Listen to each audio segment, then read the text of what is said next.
Society dictates how the rules are played. I know who I am, but I wonder what you see.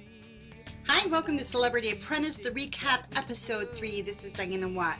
This week they had to do Lords and Taylor's live window dressings for the Ivanka Trump line. The idea was that they had two windows and they had to come up with a creative idea that showed her brand and her product. So the men come up with an idea, Ivanka Trump in the daytime, Ivanka Trump in the nighttime.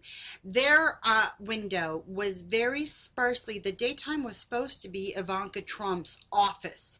And here was this dinky little desk, pastel yellow paints, and three girls that assumingly looked like secretaries. They were not dressed in power outfits. There was one that was dressed sort of like in a picnic outfit. I don't know what that was, a little orange stripy thing. It was really weird looking.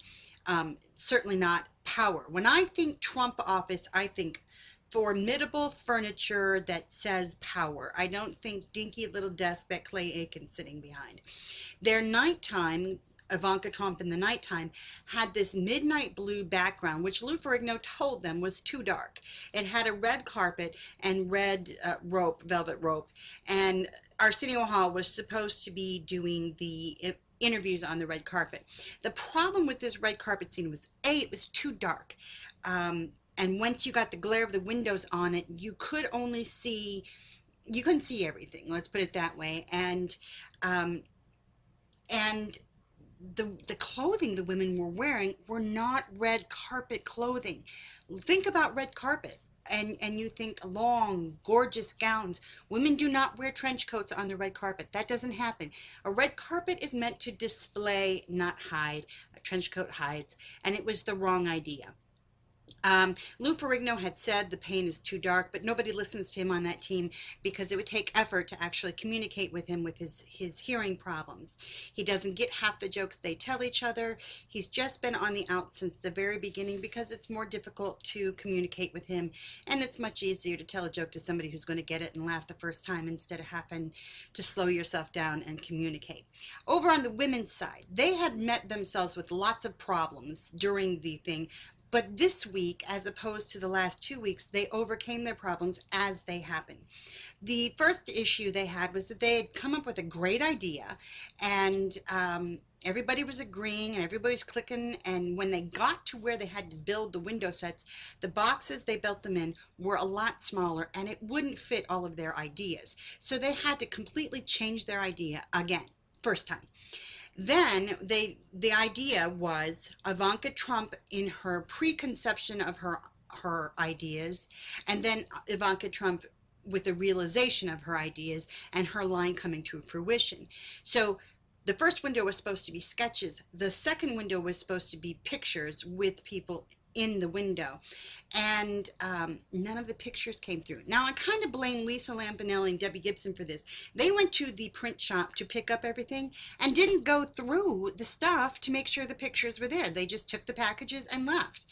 All they got were the sketches. So 15 minutes before the show is supposed to, or the windows are supposed to go live, there's no pictures and they have no idea. At this moment, Aubrey O'Day jumps in with an idea instantly on the spot and saves the day. They go with the idea, and they win. The women win. They had a few problems with their window, but nothing bad. And for them to win after they had to change their concept, not once, but twice in a 24-hour period, was pretty impressive. Aubrey is one of those women who's very smart. She's a task-oriented. She gets things done. Last week, I thought it did not play well for them because Aubrey matched up with the Iron Maiden Lisa Lampanelli were too formidable for their team. They didn't want to listen to anybody. It was their ideas. They knew what they were talking about, and everybody else should just shut up and do it. So they turned their team off last week. This week, Aubrey says, well, Diana needs to listen to our ideas more. And I thought to myself, flashback to last week, Aubrey, you weren't listening to Diana at all. You just basically told her to shut up. So Aubrey is brilliant. I think she's going to go far. I think she's very smart. I think she needs to hold it in on the taking over, and she's got great ideas. but she needs to hold it in and let other people have ideas too in order to work as a team. In the end, it's an individual event, but right now it's a team event, and this week her idea saved the day. In the boardroom, you could tell she was just chomping at the bit to have someone say, Aubrey saved our lives. Aubrey did it. But nobody really said that because everybody else felt that they had done something. Aubrey did save the day at the end, and I think she should have gotten a little credit. And I think she was just dying for someone to give her all the credit. Have to give Diana Mendoza huge props. When asked who she would take home, she absolutely refused to answer the question, and she stood up to Donald Trump and said, "We won, and I won't answer that question because," she didn't know she'd won at that point, but she said, "I won't answer that question because everybody here did what they were supposed to, and I'm not going to do that." And they really pushed her and tried to get her to do it, and she wouldn't do it, and so I think that takes a lot. On the guys' side, they lost. Their conversation, of course, centered around Lou Ferrigno, whom none of them really want to hang out with or work with. They just don't want to take the time to do it. And oh, by the way, he gives 110%. And then George Takei, whom none of them really click with either. George is a little different, lovable and a gentleman, but just a little different. He's a lot older and just slower in that he's just not quick, you know, and he's not formidable. And guys, these are a kind of group of guys who are used to being aggressive, and they're not mean guys, they're not bad guys, but they're the kind of guys that say, you know, I'm aggressive, you be aggressive back and we'll be fine. But when they're aggressive in their attitudes and their thoughts and their ideas, they kind of expect everybody else to be aggressive equally back, and they don't understand when somebody isn't, and it doesn't click well with them. So Arsenio got brought to the boardroom because Ivanka did not like the choice of clothing he made. Lou Ferrigno, simply because nobody likes him. And, of course, George, because he was a project manager. In the end, George basically fell on his sword. He said, you know, Arsenio did what he was supposed to do. Lou did what he was supposed to do.